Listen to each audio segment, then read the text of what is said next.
Hello, everyone, and welcome back to Destiny Turning Point. We are super excited to have you join us today for this edition. I'm here today with Joel, and I believe that you guys are going to be blessed. Stay tuned and go nowhere. How are you doing, Joel? Yeah. I'm doing very great. God, God is keeping us. Yeah, I believe Wonderful. we are good too. Oh, by God's grace, I'm doing wonderful. I think it's been a while since our last session, Yeah. and the feedback has been great. But one great thing that we had was we had a sister bring in a question Okay. that she wanted us to delve into, and her main concern was having a personal relationship with God. Now, the reason why she was bringing this topic up was because she thinks that people are replacing personal relationship with God with church, with joining other groups, and they are thinking that because I'm part of this, without actually speaking to God on a daily basis and building that personal relationship, it is the right thing. And she feels like if we can teach on that or discuss on that, it will help the entire body of Christ. Yeah, I believe that is a very important question. The observation is very great, and I think I've also seen such kind this kind of movement Right. that is going on now. But this personal relationship issue is a big one. That when I am to tackle it, I will not just go ahead and say it is something between you and God. That understanding is good, but I think it doesn't help us to have in-depth understanding.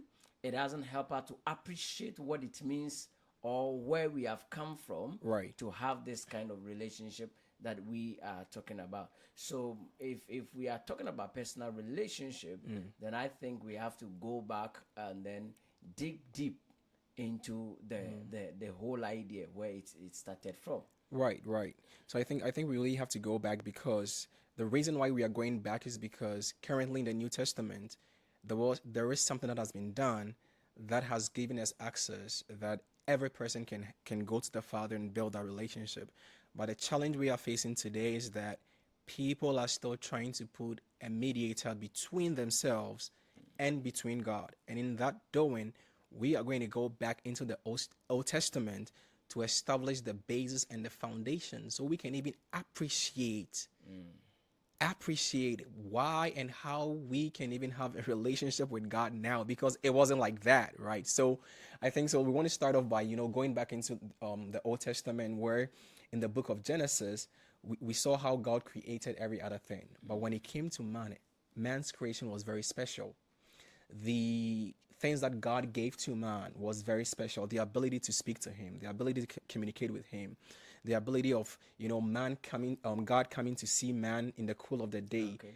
building that relationship, talking to him, enjoying time with him. It was something that God loved. But somewhere along the line, we all know that sin just entered into the space. Now then, because sin entered, a lot of people keep saying that how can an unholy people and unrighteous people begin to now have fellowship or even a relationship with a holy God. And that is what we want to build on from the Old Testament.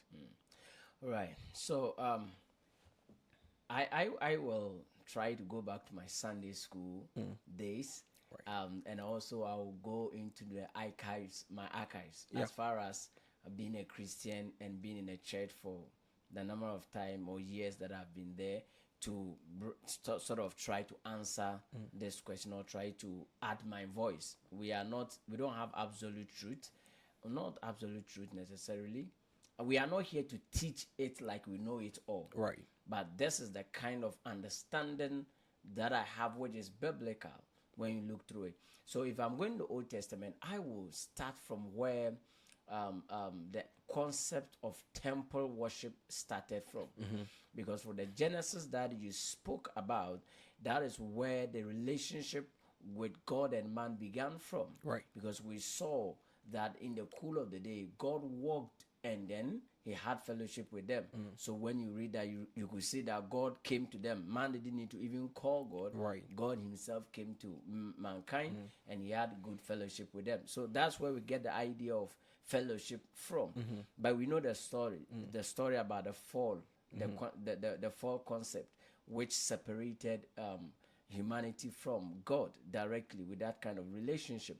But then there was a promise right in Genesis, the coming of the Messiah. The theologians will call it the messianic prophecy, Right. which state that Jesus was going to come back again. It was a promise God gave to Satan when the fall took place. So right from Genesis, God has strategically put it, or He put things in place, or He made a way to make sure that man and Himself come back into that union, come back into that fellowship. Now, we don't want to go into all of that, but He met Abraham, and then when He met Abraham, like He revealed Himself to Abraham, then He said through Abraham He's going to make a nation out of him. True. Then through Abraham we got Isaac, then we got Jacob, and then we got Joseph, one of the sons of Jacob, going into Egypt. And that story is a long one. Right. But then it ended that 72 people who are Israelite, the descendant of Abraham, all went into Egypt. Yeah. So that is how come the Israelites got themselves into Egypt in the first place. Then moving on, God had promised Abraham that they would be in captivity. Then in 400 years, He would take them out. Now, in the 430 years time, he removed the people, or He delivered them from Egypt. Yeah. After delivering them from Egypt, one of the things that God told Moses, that Moses constantly told Pharaoh, was that let my people go, Right. so they will go and worship me. So the concept of worship is coming from here, because we hear that let my people go, so they will go and what? And worship me. Yeah. me. Now, then they came to, so they are to come and worship me, right? Yeah. So they moved and they came to the wilderness. Now, when we got to the wilderness, we got to a point where God decided to give the people the format or a way of worship. That's right. So He established the temple kind of worship. Now, in this temple worship, God gave some instructions, and even the building itself, there were some demarcations. So we had the outer court, then we had the inner court, we had the holy place, then we have the holies of holies. Yeah, so I will start from the temple worship. Now, the temple worship was when God told Moses to build the temple, So which was a tabernacle? the tabernacle. So now, this tabernacle, the others will call the Moses tabernacle, was what God told Moses to do. So this tabernacle had 4 compartments. Right. The outer court, inner court, most holies, The holy place. the holy place, And the and then we holy- have holies of holy, or the most holy Right. place. Now, the outer court consisted of the Gentiles. If those days, if somebody is not an Israelite, Right. maybe the person is there as a slave or something, the person will be in the outer court. The Yeah. person doesn't qualify Qualify. to be in the Right. inner courts. The inner court is for the ordinary Israelite. Then the most holy, the holy place is for the priest. Right. Then we have the most holy place for the High priest. and even the high priest has to visit that place once in the entire year. Yeah. So I think that the idea that we have today about worship, about church, is still connected to the Old Testament kind of church. We haven't really get ourselves disconnected Right. well. Like, we are not connecting what God has done today well and what He did with them at that time. We are not getting it so well. So you see that time, the priest represented God. And if God wanted to say anything, He would say it through to the priest, and the priest will communicate it to the people. people. So the priests were kind of people that had that access to God. And so you can't go to God because you are not given that privilege and Privilege, yeah. opportunity. Now, to the point that even the most holy place, if the chief high priest is going there once in a year, he has to go through the what you call the veil. The veil, yeah. Now I learned the veil was 4-inch thick. It was very dense. It was not a joke. Like it wasn't like a tiny thing. And when the chief high priest gets in there, he gets in there with rope tied to his leg with some belts, which has what do you call it? Some bells. Some bells, and all these things had very significant reasons attached to them. For example, with the rope, in case he dies, whilst he's in there, then they will pull him out because you can't go there. The bells help them to know whether he's alive or he's not alive. So when he's moving, you hear the sound of the bell letting you know that he's alive. And in the case where you don't hear anything and nothing is going on, and you think that no, the guy is not coming, he's gone, then you can pull him out of the place. I believe that alone will scare you, for you to know that it's not easy for you to go to God. I think this is very serious. Let me just add to what you're saying, or summarize a little bit of what you're saying. So what you're trying to tell us is that there was a tabernacle that had 4 compartments or divisions, but the scariest part of what you said was that the Gentiles were in the outer court. So which meant that I am a Gentile. So technically, if I were to be there in those days, I will be in the outer court. That is serious. Yeah. And then only the Israelites were able to have access to the inner court. And then we also have just a smaller group of people, the priest or the Levites, who had access to the holy place. And now you were explaining to us that only the high priest, one high priest, had access to the holies of holies. And even with that, he could only go into the holies of holies just one time in a year. Yeah.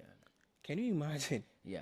So that's how serious it is. So you see the divisions, and then you see the process that one has to go through.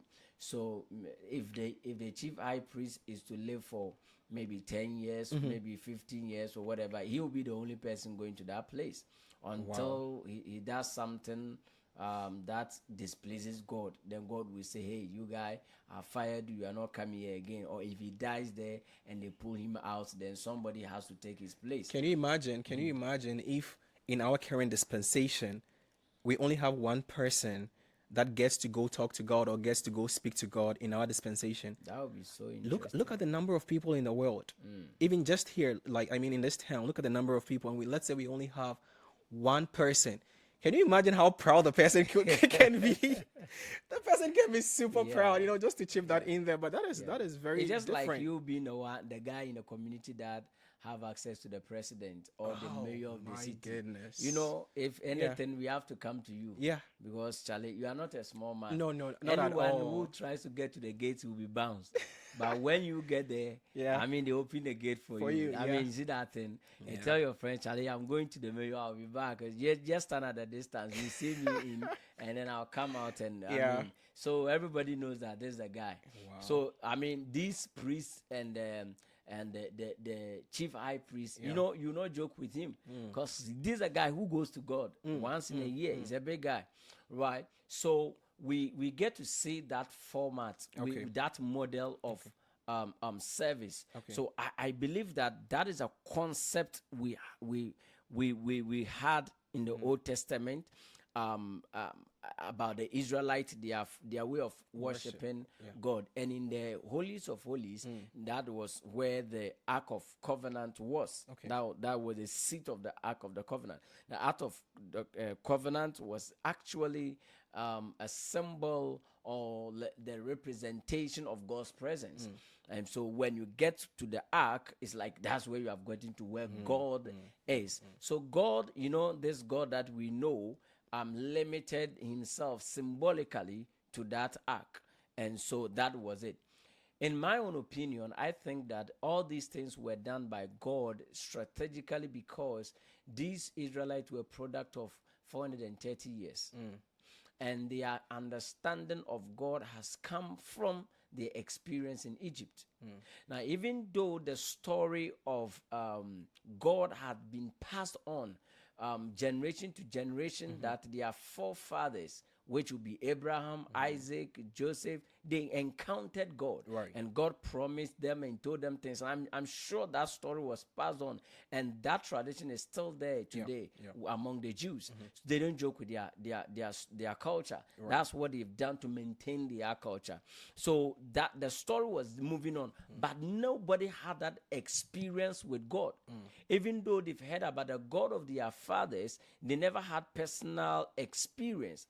However, they had an experience as far as gods are concerned, or supreme beings are concerned. Right. But theirs came from the Egyptians because they were in Egypt. Right. So they saw how the Egyptians served their God, reach out to the deity that they believe in, they call God. So when God picked them out of Israel, he knew in his own wisdom, in his own omniscience, that he has to give them a model to help them know who he is as God, because they don't have experience of him. Right. They saw the miracles that he did, Right. that wow, this God is really there, but they didn't really know him. You see the thing? So for example, now when God told Moses to go, the first miracle he did with him was when he put a stick down and it turned into a snake. Now when he got to the palace of Pharaoh, you remember what happened when he placed the stick and turned into a snake? The magicians, the soothsayers of Pharaoh also did this. And what happened? They turned into snakes. So that is to tell you and I that Satan can do miracles. That's to right. some extent. Yes. They also turned into snakes. I mean, it was real there, but the next thing was that the snake of Moses swallowed that of the Pharaoh. You understand? That is to tell you there is a power above power. This God did to confirm to them that he is the God, the I am that I am. He needed to find a way to confirm to them. So I believe the reason why the heart of Pharaoh was hardened was for the people to see that he is able to do all these things. But I think God realized that wasn't enough.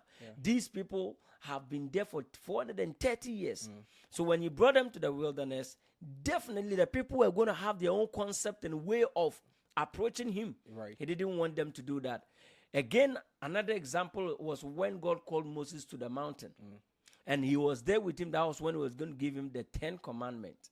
He didn't finish. When he saw the people were worshiping other gods, what did they tell Aaron when they went to him? They said that we don't know of this Moses, so make us a god. Now, when they said that, he said, okay, then bring me some of your gold, your diamond. He started asking them to bring things. Then they were going to burn. Where did they get that idea from? That should come from what they have known, what they've experienced. What they have experienced.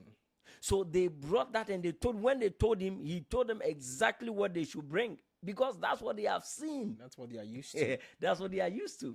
So we need to be careful with what we have been exposed to, what we have seen, what we have heard, because there is the way God wants us to go. And there are ways we have gone before, things we have seen, several experiences from different cultures, different places, and all that. But we are talking about God's way. We are talking about what God has established by himself. So God told Moses to come down, and he came and he saw. That was why he dropped the first laws. And then the stone was broken because he was really angry. So he tells you that they have the mind of God. They had their own way. So if God did not show them how to serve him, they would have created their own path. To solve that, God brought the temple.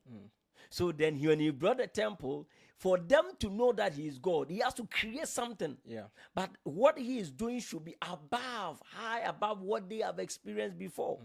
So that they will know that, wow, this God is wild. This God is fearsome. You just can't approach him. That is why God did all that. He couldn't, why should he limit himself to that small space? But God was appealing to their senses, because at that time, the fall of man has reduced man to what he sees, what he feels, what he tastes, what he hears, our 5 senses. So God has to work through that. But all this God was doing was a means to an end. Yeah. So this is the beginning of the story of personal relationship that we are talking about. So God established the first temple. He gave them the instructions, Yeah. not as the final thing, but as a means to an end. Yeah. Now, before we move away from that, let me talk about the chief high priest. One significant thing, or some important responsibility that he was rendering. Okay. So the chief high priest went into the holies of holies once in a year. He went there to atone for the sins of the people. Not only the sins of the people, but his own sins as well. So he did not go approach God with the sacrifices of the people. He went with his own sacrifice as well. So he does his sacrifice first before even for the others. That's why he can be killed or he can die if there was something wrong with him. So the holies of holies was a place of atonement. Was a place of sacrifice. Was a place that's where the mercy seat of God was. It is where you go to obtain mercy. Something is coming to mind. We'll get there. You don't want to go ahead of us. So that is where you go. The priest will go there, and through that he will come out. And when he come out successfully, it's like, ooh, God has accepted our sacrifice. And that is, but atonement was only for that year. It was temporary. Okay, let's move from there. Now, when we move away from there, you realize that in the Old Testament, God has walked with the Israelites. Like, for example, in the temple, we know God was in the temple. Then there were times where God appeared. He said, you want to talk to them, especially when the people wanted to talk to God. God said, meet me on the Mount Sinai. For example. So they knew that God can appear to us on a mountain, on this special mountain. Okay, that's why the Israelites, when Jesus met the woman at the well, Jesus said that a time is coming. Worship the Father in spirit and in truth. And then he mentioned that of the fact that it's not going to be on the mountain. It's not going to be in a particular temple, in a particular location and all that. The woman understood it because as far as the Israelites were concerned, the understanding of God has been with places, things, and all that. But Jesus' conversation with the woman is telling her that the order is going to change. It's going to change, So that's the whole thing. Now, when we move away from the temple and understanding that God's glory can fill them, will come on the mountain in the form of clouds. That's where we got the concept of glory from. That's why when you watch a movie or something, you want to bring the glory, they will bring cloud. That doesn't mean that glory means clouds. That is not. It's just those days, again, God wanted to appeal to the senses of the people. Right. When we move away, God dealt with 4 distinctive people. He will come, the Spirit of God will come upon. Now, the Spirit of God came upon, first of all, we know the priest that, stood in for the people. We also have the judges. We also have the kings. Then we also have the prophet. So we know that there were prophets in Israel. We know the Israelites had judges, and we know they had kings, and then we know they had priests. So the whole of Old Testament, you see this order and these people. Fast forwarding, we come to the New Testament. Now, when we come to the New Testament, or we enter into Matthew, that's where we see the entrance of Jesus. Now, Jesus is born.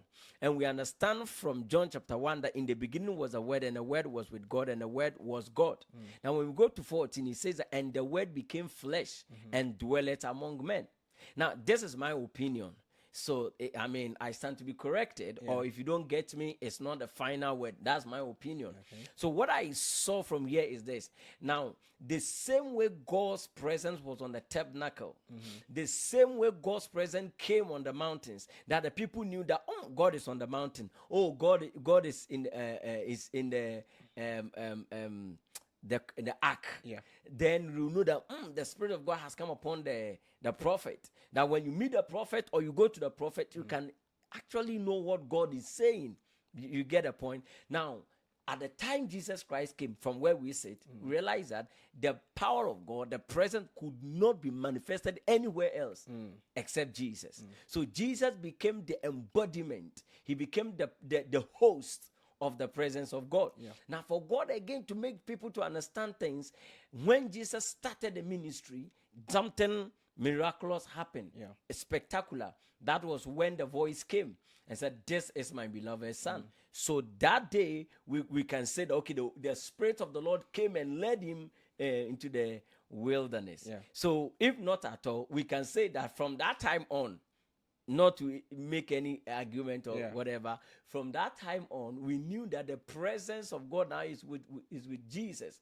But the Pharisees and Sadducees will not agree. The priests in those days, they will never agree. But Jesus is moving, and from what we have read today, we knew that the presence and the power of God was with Jesus. But come to think of this, whenever God was meeting the people on the mountain, he would give them some instructions. He would tell them that even your animals, they shouldn't touch the base of the mountain. If not, they will die. The people should bath. In one of the instructions said they should bath. They should change their clothes before they will come to me, giving them the idea of being holy, purity, and all that. You get a point. And then when the ark was coming, after the Philistines have captured it and were returning it, Uzziah, if I get the name right, Uzziah tried to help, and then boom, he died. Why? Because he was not a Levite. So according to the rule, he was not supposed to touch it. And God is reminding them, my presence is still here. So I am bringing this to say that God was not easy to go to.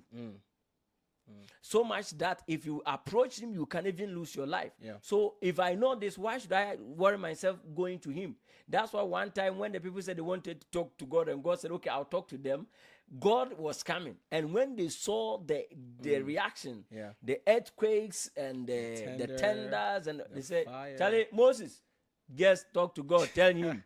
No problem. Now we have understood. You just, whatever he tells you, let him tell you. Come and tell us. You see, so you see that if you don't respect Moses, now you respect him. Hey, so this is what you have been going through. Before you hear, come and tell us. Charlie, do your work. Now in the New Testament, now we have Jesus walking. Now Jesus himself called men to himself. And then when you read the accounts, you see people will be touching Jesus.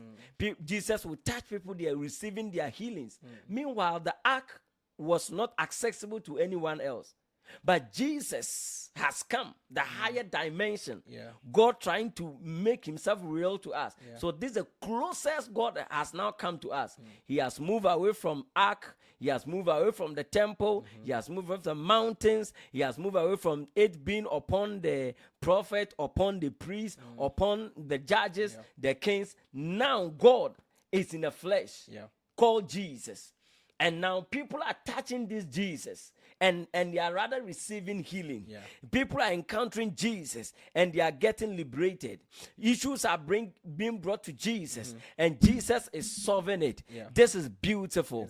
And now this Jesus Christ has to go to a place called Golgotha.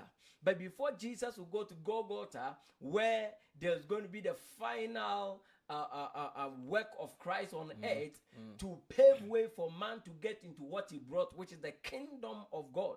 And that is the main assignment of Jesus. The number one thing, if you ask me today, what is the gospel? This is very this something that when you mention it, it creates a lot of argument, you know. But the gospel is none other than the kingdom of God. Nothing more, nothing else. Everything complements it. Jesus Christ brought the kingdom of God to us. Now, for you to get into the kingdom, there should be a means. And the only means is what happened on Golgotha, the cross experience.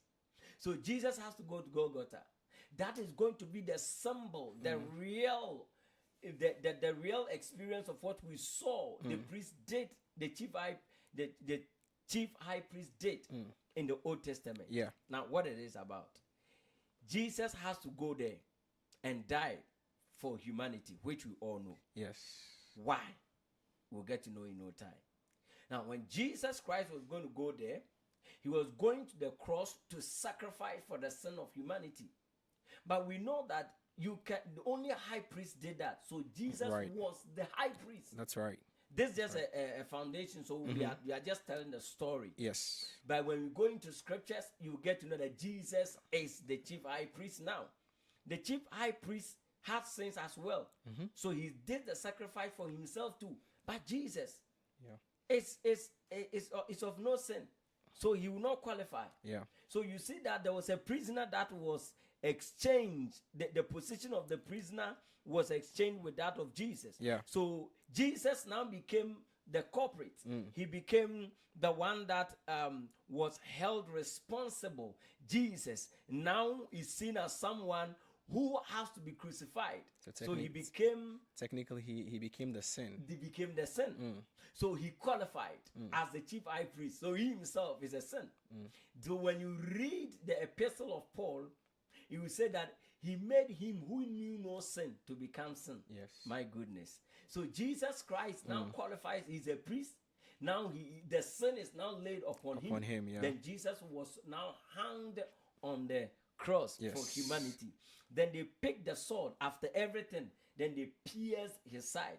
And the Bible says that blood and water oozed from his side. Now, we are getting to the end of the story. Yes. Now, when the